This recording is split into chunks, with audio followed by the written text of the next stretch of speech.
everybody. Thank you so much for joining us for service. My name is Josh Carmen, and I'm the student pastor here at The Crossing. We are so excited that you would spend part of your time with us. You know, The Crossing is the place where people go to explore faith and experience the life-changing ways of Jesus. So if you are ready to take that step and get connected, or if there's any way that this church can serve you and your family at this time, would you please email info@thecrossing.com? We would love to connect with you and see how we can best help you in this season. You know, we've been going through this series called Lemons to Lemonade, where we've been discussing different ways that we can partner with God to make great things out of the difficult scenarios in which we all find ourselves in this season. And today we're going to be talking about what that looks like in respect to our jobs and careers. You see, we all know people who have been impacted negatively by COVID-19. You might be one of them right now that's watching this video. In a recent study that came out, only 10% of people who reported this study talked about how they didn't have some type of negative impact to their finances happening in this season. So we want you to stick with us because we've got some really great things for you in today's message. The first thing that we're going to do, we're going to have an interview with Chris Garcia, who's one of our Crossing musicians. We're going to have a story about how COVID-19 has impacted him and what he's been doing to work through it. And then after that, we've got a really practical and hopeful message from our teaching pastor, Justin Chandler. Then we're going to have some time to connect with God through worship and singing. It's going to be really encouraging for your soul. But before we do any of those things, famous YouTuber Trey Kennedy, he's really hilarious. He gave us permission to share this video that he did about some of the difficulties from working from home. So watch it and enjoy. Time to go to work. You can't beat me in this, bruh. Run it back. You can't beat me. There's your trap. Oh, what time? Is it 2 o'clock? Okay, I have a call. Stop. Seriously. Hey, team. How? Oh, what are you? You go first. Yeah. Can you not hear me? Can you? Yeah, we got all my roommates here on the Wi-Fi. It's just kind of. I'll get that to you by EOD. You got it, boss. No problem. Love you. Okay. Yeah. Bye. Got it. Packed my lunch today. I don't know, just kind of, it's a routine. I just did it out of habit. Thanks for jumping on the call, everyone. I know everyone's working remotely. Hey, you working remotely or remotely working? I said, are you working remotely? I will reach out to them, make sure we're kind of all aligned on the same page, and then I'll try to get that by the end of the night. Guys, really quick, I'm getting a weird, just give me a sec. Dude, stop! I have to do this. We're making it work here at the Casa. Things are good. You guys be happy to know we're also a paperless office over here. Yeah, no toilet paper. Good talking to you, sir. We value you as a new client. Good to meet you. Bye-bye. And you got a meeting at 11 and nothing else to do for a month? No, you have to... I don't think your camera's on. You have to press... Do you see the button there? I gotta send my boss every day a list of the things I accomplished. So... help me out here. If it was real, I'd watched 4 episodes of Teen Jeopardy and took 3 showers. What, dude? We're doing a fun hot day at work. Just go to your room or something. Yep, I'm on my 5th meeting of the day with my fridge. This vending machine rules. What do we got? Ready to set sail on today's tasks? Yeah. You wanna play some Warzone? Cool. I'll put on the Mouse Mover app. Keeps me active online. Still paying me. All right. Well, hi, everyone. My name is Nicole, and we are in this series called Lemons to Lemonade. And this weekend, we are talking about how to take lemons and make lemonade in our careers, in our jobs, because I know by talking to at least to my friends and family that over 50% of us are dealing with major lemons when it comes to our careers and our jobs. And so we're just going to talk about how do we continue to have hope, how do we continue to look to God, and how we can be creative and look for opportunities when it comes to our careers right now. And so one person I know is doing that is my friend Chris, and so that is who I have asked to join me today. So Chris, thank you so much for being willing to talk to me over Zoom. And I just want to have a quick conversation about your life, and where you thought your life was headed before this, the lemons you got handed, and how you are trying to make lemonade out of it. Thank you. It's wonderful seeing you again, even if it's through a screen. One of my favorite people. So yes, I would say let's start at the beginning. I was in March, or I should say before March. I had a couple tours lined up. If people don't know, I'm a musician, so great. But I had one at the end of May to like middle of June, and then one at the end of July. So just two separate ones. And obviously, like when everything went down and everything got closed, which I'm in favor of so that we can all be healthy. I've told many people that I would gladly stay home from a tour as long as their grandma stayed alive or whatever. It doesn't matter. But the point is that in that moment, I was like, okay, this kind of despair. I was on the verge of getting, progressing and getting different gigs and whatnot. But obviously that shut down. So in this moment of time, since then, I've been able to practice a lot, which is great. Write some music for not only myself, but for a video game. Then also, one of the hardest things to do is to generate and continue to foster relationships. And I think in this time, just checking in on people, helping them out with unemployment, that was a huge debacle. We'll get to that. But just constantly helping out friends that I know and people that are also musicians as well, and also friends, but just to help keep that relationship growing. And I think that is the hardest thing to do when you're constantly busy as well. So in this time, being able to just sit back and take some time and practice and enjoy, like we talked about earlier, the stillness of what has happened. So despite the world bursting into flames in some kind of way, there is always some kind of peace to have, because, I always look at things through gratitude and what can I be grateful for in the least to the most of things. And if you do that daily, like I in my perspective, it's given me such great, not only just hope for the future, but also helped me be able to stay focused. I think that's the hardest thing for a lot of people, myself included. So staying focused on what the end goal is, despite all these roadblocks that have happened daily, not even weekly or monthly, is daily.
Well, what's up, TC? How you feeling? If we haven't had a chance to meet yet, my name's Justin Chandler. I'm one of the pastors here at The Crossing. So glad that you're joining us for our weekend service today. And I would love to just continue on in our series, Lemons to Lemonade. See, one of the things that we've recognized is, regardless of how you're viewing the service, like there's been some lemons that have been thrown out this year. It's been a weird year in 2020, like starting from January and some of the events that have happened there, continuing all until now and some of the news of this week. And in fact, online, one of the things I've been seeing pop up on Instagram and Facebook is this meme taken from Back to the Future, where Doc says to Marty, whatever happens, don't ever go to 2020. And when you and I look at this year, or even the years that we've been a part of, odds are you would say, if I could just take a skip, or if we could just reroute to 2021, some of us would elect to say yes to that, because a lot of what's happened throughout this year has impacted every aspect of our lives. And one of the ways that we've been impacted is through our work. I know some of you, just by me saying that, you're like, I'm out, like I'm gonna go watch something else, like hang with me just for a little bit. Here's one of the things that's true, regardless of how you're viewing today's service. Some of you have lost your job. Some of you your job hasn't changed. Some of you have been disrupted by working at home. For some of you, you get to keep working as usual. Some of you have seen your hours and your salary reduced. Some of you have seen it increased. Some of you have lost your companies. Some of you have started companies. Some of you are having the worst professional year of your life. And for some of you, this is the absolute best. And when it comes to our work, we're all over the place. But not only that, we approach the idea of work from all over the place. And so just to give us a framework of where I'm talking today, I'd love just a couple of definitions to begin. Here's the very first one. Like when I talk about work or job, here's what I mean. It's getting paid primarily for your time rather than your skills. Right? This is the epitome of you punching the ticket. And so when we start to say things like, I'm going to my work or my job, like we're usually saying like, this just feels like time for me, time being spent. And so that's what work and job is. The second one would be career. And in a career, it's a much higher commitment of your time, a higher commitment of education and training. And as we progress in our career, it will lead to more compensation. At least that's our thought behind it. And so a work and career can be really similar, but we've kind of made a living in the career sense of our job. And then the very last one is vocation. And vocation is the activities that bring you immense satisfaction. And those may not be mutually exclusive, right? But often with vocation, we'll work or we'll pursue a career so that we can do the things that we love, right? And so you may not be getting paid for these things that bring you immense satisfaction, but you'll set up your life around doing them in hopes that you'll be able to have more time for it. And this is the very same conversation that I was having with my best friends this week, that as we just were kind of started talking about how our weeks were going, it began just talking about our job and kind of highlighting some of the things that we were doing. And then really quickly, it shifted to our career and kind of why we stepped into the things that we were doing and kind of how we've navigated that because some has changed over the years. And then as we started talking about that, we found that there were times where some were in what they loved, like the career that they were doing was the thing that brought them immense satisfaction. And there were others who were saying like, I don't love my job, I don't love what I do, but I love what it provides for my family, or I love the opportunities that it gives me. And so I'll keep doing that work so I can have these other things. And as true as that was for my friends and I, the very same thing is true for you. Some of you are working jobs and in careers that you absolutely love. It brings you immense satisfaction. And some of you are punching the ticket in hopes that you'll be able to do the things that you love, or it'll provide for your families in ways that you love.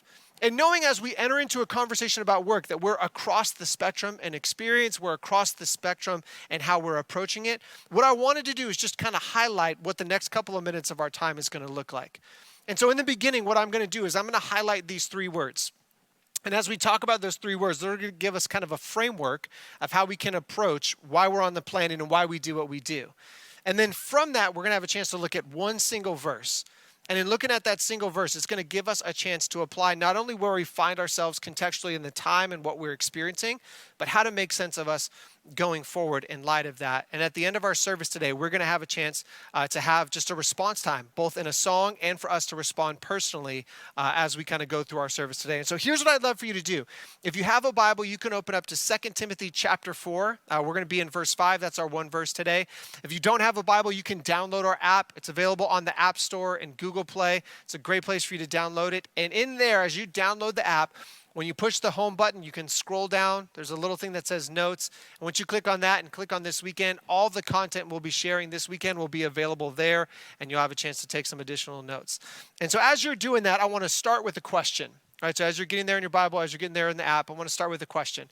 And it's a question that you and I would have just as we're getting to know each other, right? So even as we're doing this online, I'd love for you to participate in it. If we were to meet each other for the very first time, whether it was in a neighborhood or maybe we met at a coffee shop, as we started having a conversation, eventually we would come to this question: what do you do? And that would be a way for you and I to talk about our work or our job, our career, whatever's bringing us our passion. But when you answer the question, what do you do? How do you answer it? And I'd love for you to include that in the comments right now. So go ahead and jump in, answer the question, what do you do? Right? So just go ahead and fill that out right now. We'll have a chance to see what everyone does. And for me, when I answer that question, both in my neighborhood and as I would answer it to you, I would say, hey, I'm a pastor at the Crossing Church in Costa Mesa. If you were looking for it, it's right off the 55 in Newport and at Victoria. And if someone's lived in this area long enough, they'd say, oh, I know the Crossing. Like I drive by that a bunch of times on the way to the beach, or I drive there on the way to work or coming back from work. I know exactly where your church is. And they may point to a series that they had heard of, event they participated in, or they'd say, oh, I buy stuff from Armstrong Gardens all the time, so I'm at your church constantly. And so that would be a way for us to talk about that.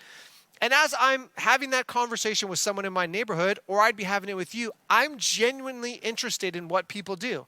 I love both what they do and where they do it. And so I'd love to hear from you. And even as this service continues, you'll see me jump back in. I'll reply to your comment just for us to start talking about what do you do?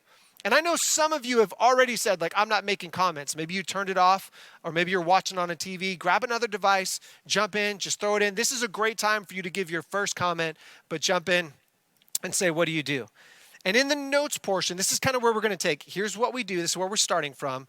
And I just want to give you these 3 words that I was talking about, right? Some of the framework that'll progress. Here are the 3 words. We'll throw them up on the screen for you. It's this: gift, call, and flavor. Gift, call, flavor. These are going to pop up throughout our time together, so don't feel the pressure to write them down immediately. But we're going to start with the word gift. And when I mean gift, here's what I mean by that. Every person, when they are born, is uniquely gifted simply by being born. That by entering on the planet, there's certain things that you're good about, that you're passionate about, that you care about, and they weren't necessarily developed by you, that they just feel like they've always been there from the beginning. And that may go its way towards talent, that may go its ways towards a specific skill that you have. And one of the examples that I like to share is of Shaquille O'Neal, who's better known as Shaq. He's a 19-year NBA player, 15-time All-Star. He's most known for being a center for the Orlando Magic. And one of the highlights of his career was defeating Michael Jordan and the Bulls when Jordan came back after retirement. So if you've been watching The Last Dance on ESPN or Netflix, you know exactly what's up. Shaq, one of the greatest Orlando Magic players of all time. And so when you see Shaq, he's 7 feet 1 inch tall, and he's 325 pounds. He's one of the tallest and heaviest men to ever play the game of basketball, and he's widely considered to be the most dominant player to ever play. And I don't want to downplay the effort. I don't want to downplay the hard work that Shaq put in. But the question would be, what did Shaq do to be born 7 feet 1 inches tall? Like, what did he do to make that happen? And the answer is nothing. Like, he was just born. You can't eat more vegetables, drink more milk, or take more vitamins to get there. Like, that's just there by being born. Now, did Shaq work hard to make the best of that? Absolutely. Did he put in effort? You better believe it. He probably could have put more effort into shooting free throws, right? All the Lakers fans agree. But this would be one of those moments where Shaq recognized he was uniquely gifted and did something with that. And the same is true for him. We could look through every sector of our society and say, man, that person is gifted. Like, there's something about the way they do that that's just special. It's true in every sector, and it's true for every person. Every person who's ever been born is gifted. And at The Crossing, we care a lot about helping people discover that. And so we lead through this guided 4-part process called Growth Track. And in Growth Track, we have 4 steps that it leads to. The very first step is called Explore. And we have a chance to look at the history of our church, but also why church? Why Christianity? Like, why all of these things that you may be exploring? And so that's the very first part in Explore. The second part, we talk about connecting here. Like, how do you have strong, meaningful relationships at The Crossing, even in an online environment? The third thing we do is talk through growth. And how do we as people grow in our unique wiring and gifting? And then in the fourth part we have is called Engage. And how do we use our one and only life to make a difference? And if you're new to The Crossing, if you're exploring faith, man, this is one of the best ways for you to take some steps with us. And we're actually starting a new session of Growth Track this month. And so if you'd like to be a part of that, we'll have a digital version of that available for you. Just send an email to info@thecrossing.com. We'll send you all the info for you to be a part of that. And in the Grow section of Growth Track, we highlight these 2 personality profiles, a way for you to discover your unique wiring and your unique gifting. And so the very first one is called the DISC assessment. And it's the most popular personality profile every year. It's taken millions of times, both personally and professionally. And a part of the DISC assessment is to discover your wiring. And so we actually have a free one that's available for you now, that as you're watching online in the comments, you'll see a link pop up. All you got to do is click on that link. It'll redirect you to our website, and you'll have a chance to take that assessment. You'll answer just a few really simple questions, and at the end of it, you'll discover strengths, weaknesses, motivations, the things that are true for you as a leader, what would be true for you as you work on a team, and all of that will help you to see and to make some sense of who you are and how you're gifted. And then one of the other assessments we give is called a spiritual gifts test. And the reason we give that is that as Christians, we believe that God has uniquely wired each one of us, that the reason we are the way that we are is God made us that way. And then rather than us wondering, like, what am I supposed to do with that? In the Bible are these ways where God highlights, hey, here's how this person has been gifted. Here's how I've uniquely made them. And so the spiritual gifts test is a way to take the DISC assessment and to say, what could God do with that? And so in the very same way, you'll see a link pop up in the comments right now. As you click on that link, it'll redirect you. You'll take the spiritual gifts test. And then from that, you'll see how you're uniquely gifted and how God has uniquely wired you. And as we start to make sense of, okay, here's who I am and here's how I'm gifted, we then take that to the next word, which is call. And here's what I mean by call. Like, call is our recognition that there's something that's going to be made of our lives on the planet simply by how we're wired and how we're gifted, right? It's us walking in the purpose that we have. And again, we see this across every sector of society, and it's not just true of faith, right? Like Steve Jobs wanted to get 1,000 songs in your pocket, which is why he developed the iPod. We have this moment where JFK wanted to see people on the moon by the end of the decade.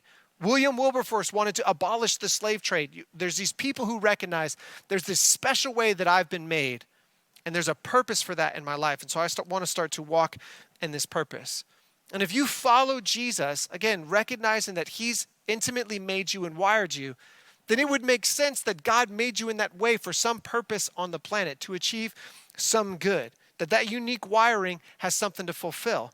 And early on in my time in church, I was a bit discouraged by this because anytime someone would talk about call, they would talk about things like this. Someone standing on stage with a microphone, right? It could be a speaker, it could be a musician, it could be a vocalist, but that's often the way that call was framed for me. And then I had a mentor of mine who kind of pointed me to a different section of the Bible. It's close to what we were reading in our last series, OMG. And here's what it says. Exodus 31. It says, "Then the Lord said to Moses, 'See, I've chosen Bezalel, son of Uri, the son of Hur, of the tribe of Judah, and I have filled him with the Spirit of God, with wisdom and with understanding, with knowledge and with all kinds of skill, to make artistic designs for work in gold, silver, and bronze, to cut and set stones, to work in wood, and to engage in all kinds of crafts. Moreover, I have appointed Aholiab, son of Ahimelech, of the tribe of Dan, to help him. Also, I have given ability to all the skilled workers to make everything I have commanded you.'" And this was revolutionary for me in the moment I heard it, because I didn't have a desire to do this at any point in my life. The only thing I wanted to do was to be a pilot. And if we start talking about call, like I asked the question, like, what's God going to do with the pilot? He only calls people to do these other things. And yet from this little section, I started to see that God gave wisdom, understanding, knowledge, and skill to people in all sectors of society, for artistic designs, for people who worked with wood, for people who laid stone, for people who cut gems, for people who worked with clothing and made garments. Like each one of them, God uniquely gifted, and he gave skill and a call to say, here's why I've put you there. And as true as it was for them, the same is true for you and I. And when we look at this section, like the highlight of Exodus is this person named Moses. And yet right here in Exodus 31, we can read, hey, you may not be Moses, but you have a purpose. Like you may not have that call, but there's something that God wants to do through your life because of how you're gifted. And we'll have a chance to cover a little bit more on that later.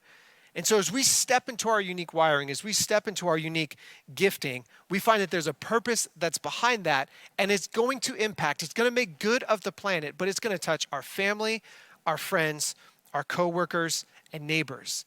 And so you don't need to go find something new to do. You don't need to go pursue some new passion. Instead, you get to walk in the fullness of who you are, which brings us to the last portion of those three words, which is this, flavor.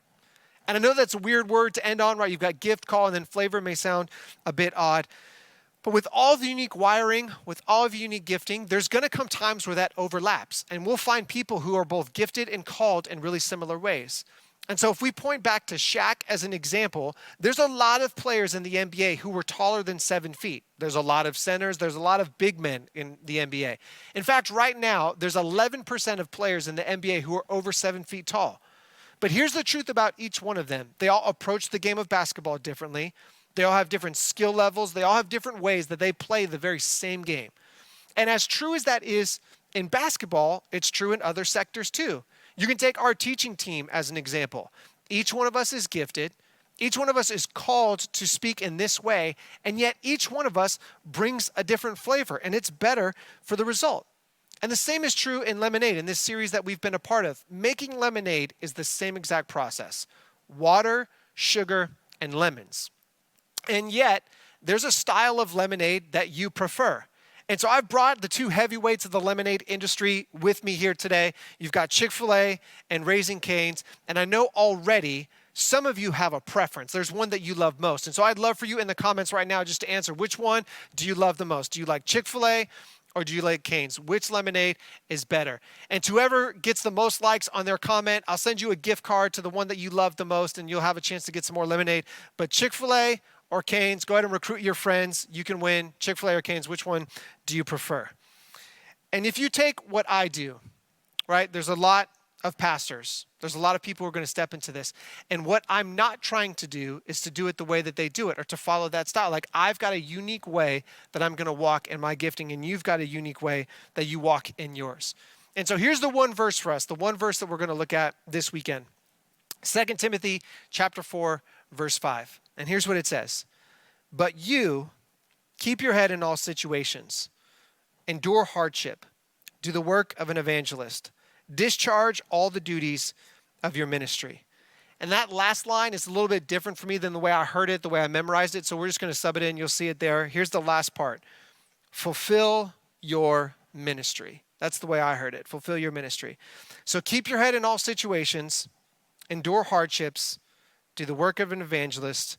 Fulfill your ministry. Now, I don't know about you, and I don't know how you're processing this weekend, but I need each and every one of these statements. So we'll just start at the top. Keep your head in all situations. And as we've looked at this year, there's a lot that would cause our heads to spin. There's a lot going on in our state. There's a lot going on in our city. There's a lot going on around the world. And there's been events throughout each month that have caused our head to spin. And at times we can run to different places for answers, or we can have different reactions. And some of you may feel like right now your head is still spinning.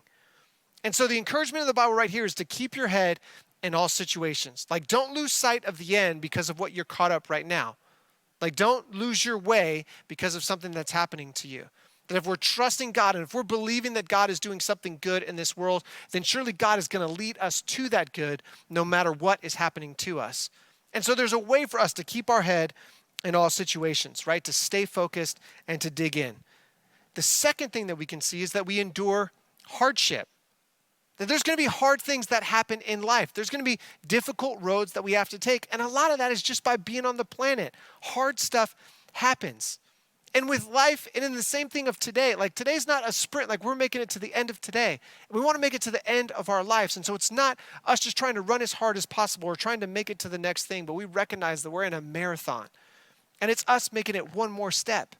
And I know some of you who are tuning in right now, the very reason you're tuning in is because you're just trying to take one more step.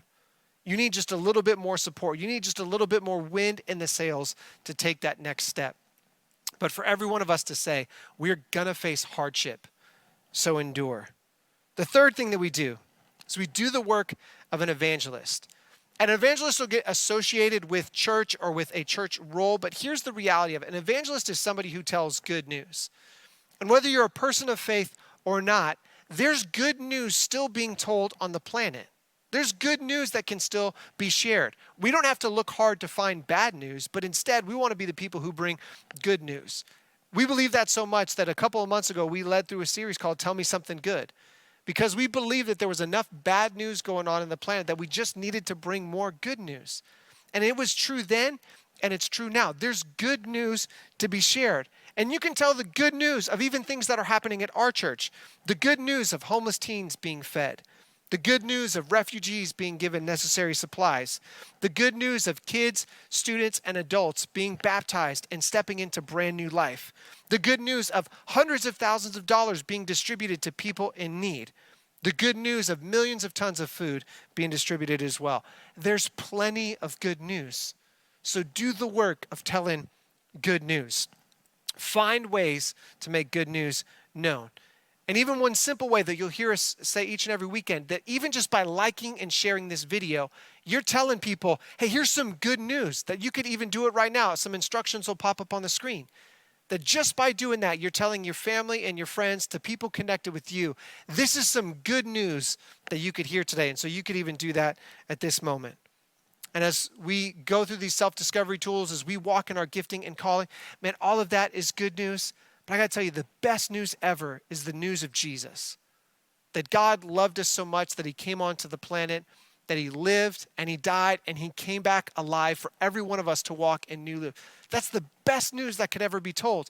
And we want to do the good work. We want to do the work of an evangelist and telling that good news too. And then the very last one is to fulfill your ministry.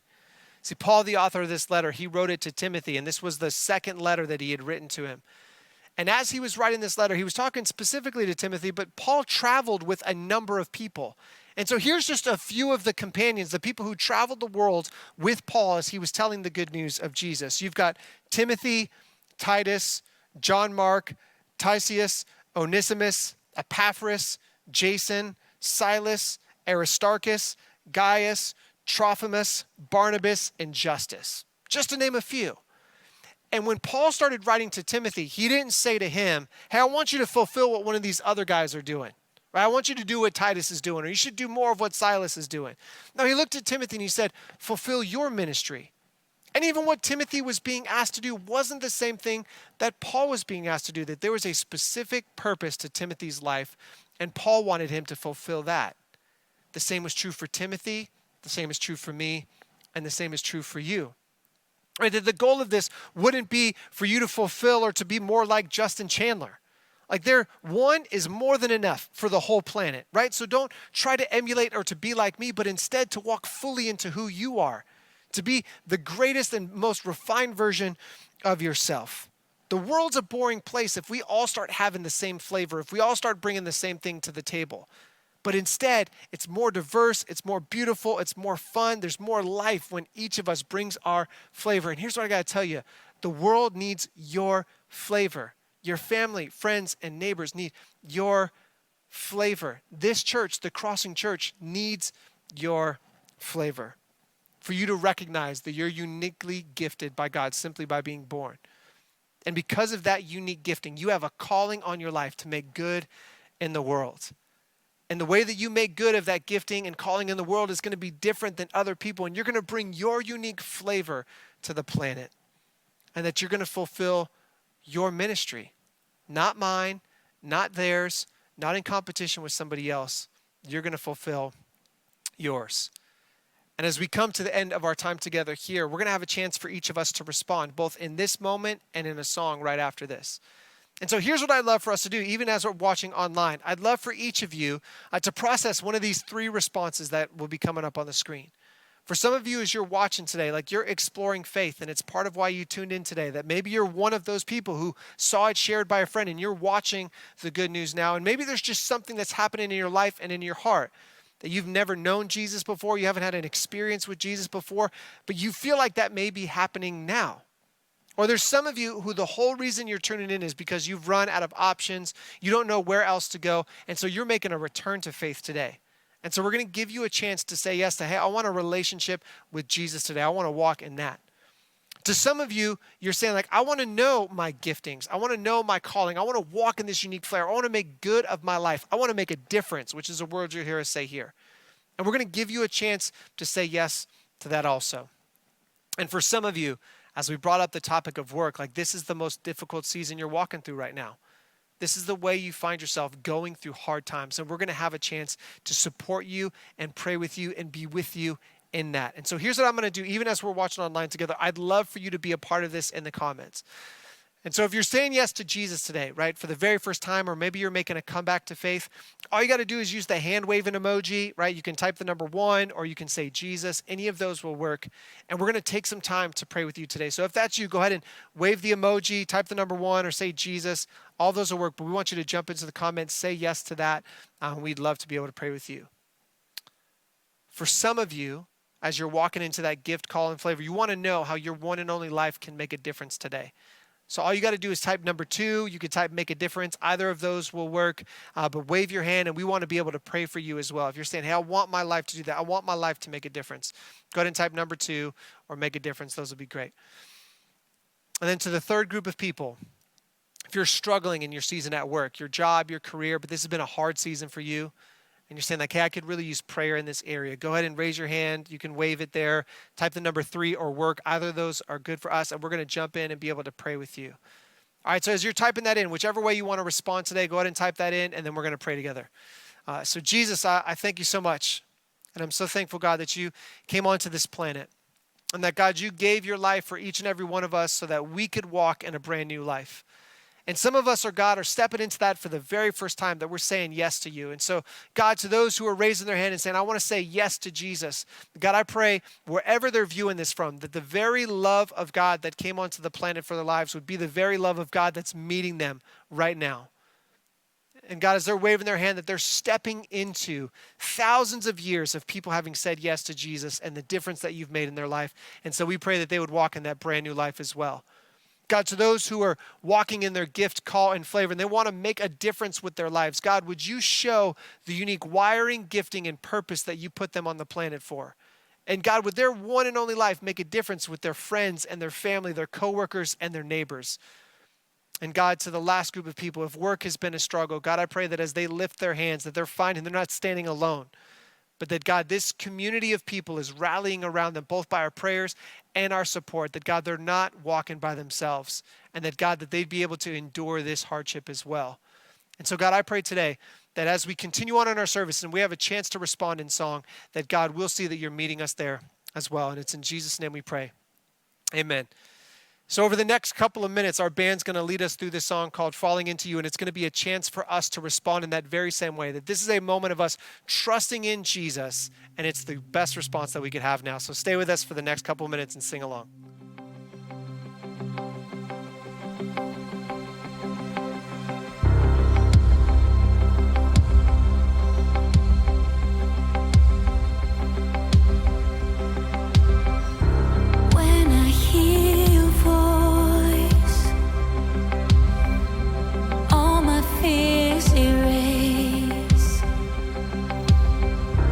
Even in the noise,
Would you pray with me?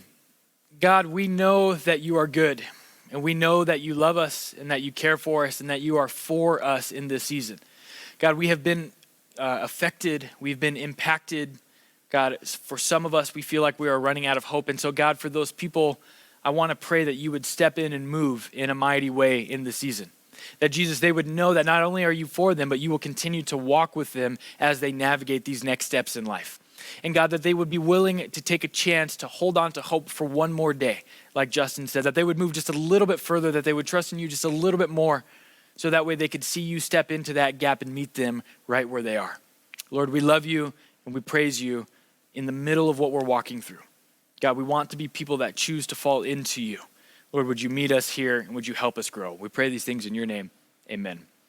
Hey, if you said yes to Jesus today, the next step is getting baptized. And we want to be able to celebrate that crossing into new life with you.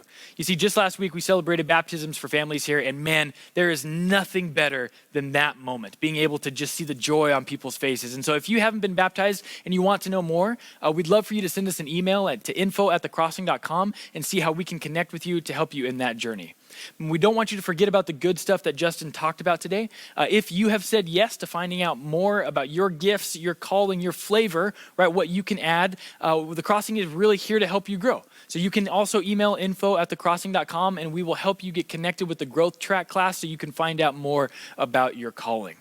But you have to know you don't need to wait to step into the gap and start making a difference here at the Crossing. Every day, people from all over the Crossing are making a difference in our community. There's a bunch of different ways that we've been doing it so far, whether it's delivering food, writing letters to hospital patients, baptizing families. We've also been part of a food drive that has helped bring food to people in Costa Mesa, providing groceries for over 500,000 people so far this year. So if you would like to step in and make a difference, we'd love to partner with you and help you get activated in that. So you can send an email over to info@thecrossing.com and we will help you walk through those steps there. And you have to know that we wouldn't be able to baptize people into new life or feed our neighbors or provide tools for you to find your calling if it wasn't for those of you who have partnered with us through donations at the Crossing Church. We want to say thank you so much for those of you who have been faithfully walking with us for any length of time. Or if you're going to step into partnership today, we want to say thank you to you because you have provided a place for lives to be totally changed. I have seen the faces of people as we get to hand them a week's worth of groceries, or when you give to the Crossing, it makes all the difference in the world. And so thank you for those of you who have stepped into that. If you want to do that today, there's two different ways that you can do it. You can go to thecrossing.com/give, or you can give in the app. And our app actually has a ton of great resources and tools for you to check out. So you can download it from the Google Play Store or the Apple Store. It's called Crossing CM, totally free. You don't have to spend any money on it. Now, one last thing for you. As many of you know, a few weeks back, our lead pastor, Andrew, announced that our weekend services would continue to be online only until September. One of the things I'm really excited about is over the last few weeks, we have been working diligently on creating some opportunities for us to still gather. And this next weekend, we will have the opportunity to gather on campus at our 9:15 Sunday morning time, just for some time of worship, to hear a short message, and to pray together. Now, I want to stress this is only if you feel comfortable doing this, coming out and being a part of that. We have a great online experience next week as well. Our lead pastor is going to be continuing on in our Lemons to Lemonade series, and you're not going to want to miss that. And in fact, if you do join us in person next Sunday, I want to encourage you to make sure that you watch our service 5:30 on Saturday night or 11:15 on Sunday, or on demand through the week. And then on top of that, we will be hosting an on-campus party on August 16th, where we're going to be doing a watch party together during the 9:15 service. Now, thank you so much for being with us this week, and we will see you online every day in the week to come. Have a good one.